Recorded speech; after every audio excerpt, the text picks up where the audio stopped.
Okay,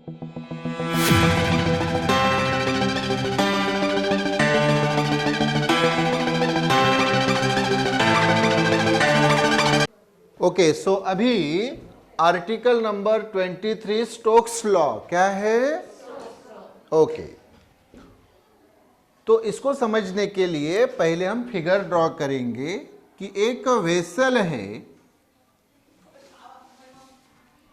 और इसमें हमने एक फ्लूइड भरा हुआ है और वो भी विस्कस फ्लूइड भरा हुआ है। कौन सा रे बाबू? विस्कस फ्लूइड, जैसे कि हनी है या ऑयल है, एकदम सिंपल लेवल पे चाहो तो वाटर भी ले सकते हो। ओके, इसमें एक स्मॉल स्पीयर हमने ड्रॉप किया। क्या किया? एक स्मॉल स्पीयर हमने ड्रॉप किया। अब जाहिर सी बात है उसका सेंटर रहेगा और उसका रेडियस रहेगा, तो आर उसका रेडियस। ओके, ये उसमें ड्रॉप किया। तो जब हम ये उसको ड्रॉप करते हैं तो जाहिर सी बात है एक पर्टिकुलर वेलोसिटी v से वो क्या आएगा? नीचे आएगा, है ना? तो जब वो नीचे आता है तो ये जो विस्कस फ्लूइड है, कौन रे बाबा? ये वाला विस्कस फ्लूइड है कि नहीं? तो ये विस्कस फ्लूइड उसके ऊपर एक विस्कस फोर्स लगाता है। क्या लगाता है? विस्कस फोर्स, यानी अपोजिंग फोर्स लगाता है। तो ऑफ कोर्स कहाँ लगाएगा? अपवर्ड डायरेक्शन में, है कि नहीं?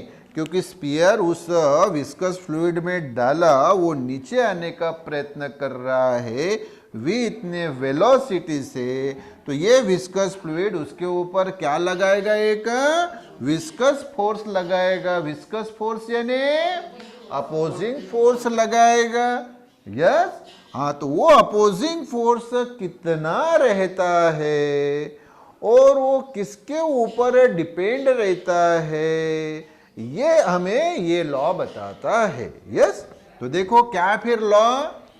तो लॉ को मैं अब सिंपल में बताता हूँ, उसके स्टेटमेंट क्या है, उस लॉ का विधान क्या है, ये बताता हूँ। तो बरोबर ध्यान दो। ये विस्कस फोर्स ये अब दिखा क्या? द विस्कस फोर्स, ये वाला ये अब acting on a small sphere, जो किसके ऊपर एक्ट हो रहा है?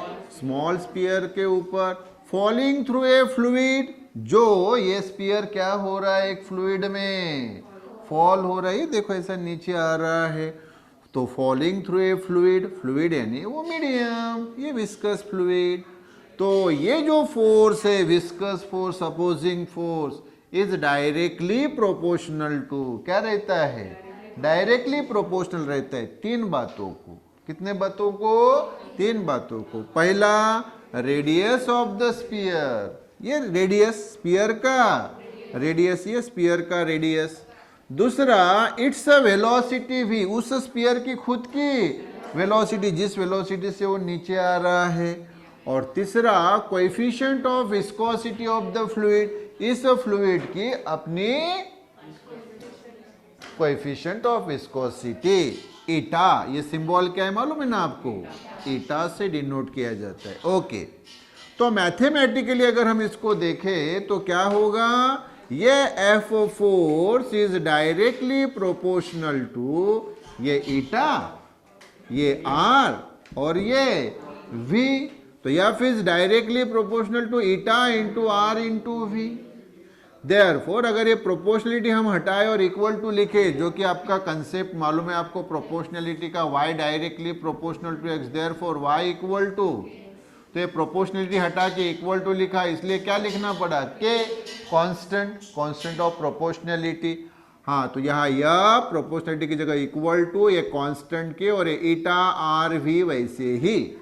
तो क्या आ गया एफ का फॉर्मूला? फिर बताओ, F इक्वल टू के ईटा आर वी, वेयर के यानी क्या है इस फॉर्मूला में? के क्या है? Constant, and it's value is 6 पाई। क्या रहती है इसकी वैल्यू?